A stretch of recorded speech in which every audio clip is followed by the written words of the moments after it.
mi tung gen lo chei ding mo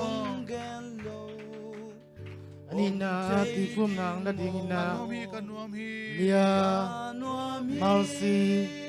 man sian nuwa Jesus come on ông phèl dầu hi malsi man sian nuwa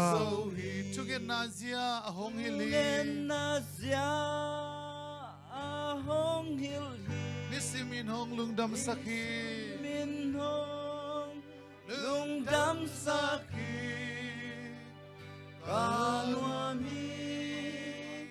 kanwami Jesus kamo ông phèl dầu hi na se Bible kikin dầu hi ikin dầu hi cây tông pa a kahi dầu ta kahi dầu ta hong kai na achim na na ti ken phum ka nang dầu hi na ding na lia esta luan san ama tin chu gelen nuam kasa esta luan nuam san tin kasa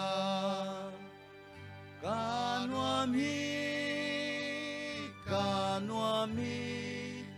Jesus kamo ông phèl dầu hi tungen na zia hong hil hi nisimin hong lungdam saki kanwami Jesus kamo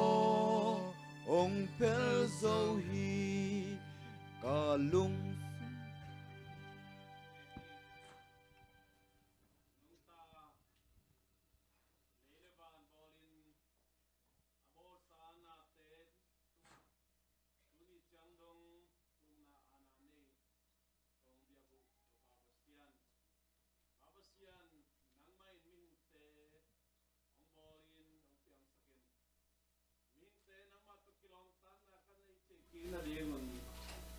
Kapanay sun Jesu hilay tunga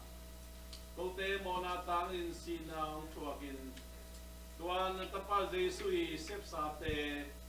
umin sangin nang mamayle namisyang tong te maya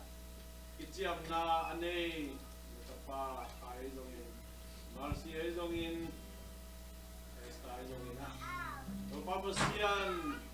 dunia kipanin kasyang tuwina nang maday nabangin kasyang to gate unga ke success seminar Amen. kasyang to lesson tezong amawadin at kilo makitwa nang maday sa bangbang tiyak sa tayin Amen. ama nuntang na ama teng ay sunna diyan itong hempel nang manunton pina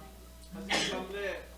na Paul piading minamading that success sa mga tayin. Jesus minsongin ko nga happy pabasya no. Amen.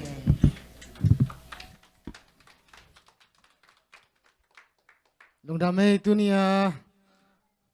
khasiang tho to so king nang nei ta te to pa thakin thupang piak sakta hen